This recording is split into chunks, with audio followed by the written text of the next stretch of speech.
For today's mini vlog, magluluto nga tayo ng gatang makarel. Magluluto nga tayo ng gatang makarel. Nakita ko nga lang to dito sa Facebook, kaya naisip-isip kong gawin. Parang natakam kasi ako. Kakailanganin nga natin ng isang latang makarel sardines. So, kakailanganin nga natin ng gata dahil nga gata itong lulutuan natin. Yung isang yan, pangalawang gatanin mo, hindi naman na natin magagamit yun. Bumili nga rin ako ng 2 taling pechay, napakamahal, 40 pesos yun. Tapos luya, kamatis, sibuyas, at bawang. Tara at mag-umpisa na nga tayong gayatin ng ating gulay. Tara at lagyan nga muna natin ng background music habang naghihiwa tayo ng mga kailangan natin.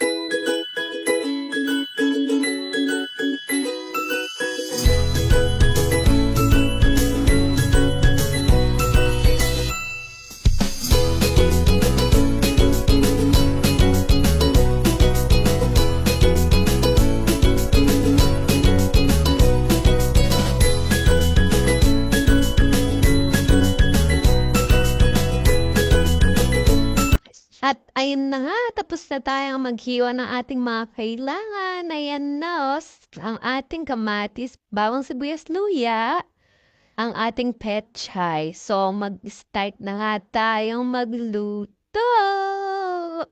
Ay, may nakalimutan nga tayo. Paghihiwalayin po muna natin yung sabaw ng makarel at yung laman. So, ayan, pinag-separate ko lang sila. Gumamit lang ako ng strainer. Tara na nga at magluto na!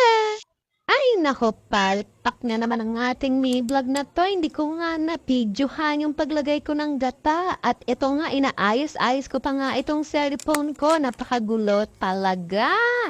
Ang una ko nga palang ginawa, nilagay ko muna yung kaunting gata at pinahulupo. Tapos ayan, inilagay ko na nga yung mackerel.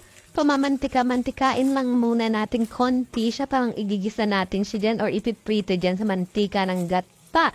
After nga yan, ay okay na yan. Ihahango na natin yan mamaya. At sa part nga na ito, okay na yan. Tatanggalin na natin yung mackerel. So, bahala nga kayo dyan. Kulang-kulang ang video na tayo. Hindi ko pala napinta. Ano ba yan? Nandito na tayo sa pinakukuluan natin yung mga gulay.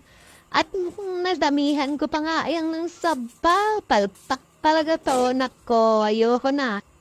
So, kahit naman marami ang sabaw, masarap pa rin naman. Pero hindi ganyan yung texture na gusto ko.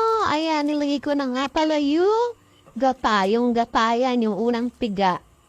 Kasi dinadyang ko pa yan ng pangalawang piga ng gata. Hindi na pala dapat. Kasi ilalagay pa nga natin yung sabaw ng makarel. So, nagdadami ng ating sabaw. Sinabawang gata na ata ito. O siya, dito na nga natin tapusin ang video na to. Napakagulo at kulang-pulang. Bahala nga kayo dyan. Wala naman nanonood eh. Owan ko ba? At mahal pa ako gumagawa itong mga mini-vlog na tayo. So, dito na nga matatapos ang aking palipak na talking vlog. So, nilagay ko na nga yung mackerel dyan. So, ayan.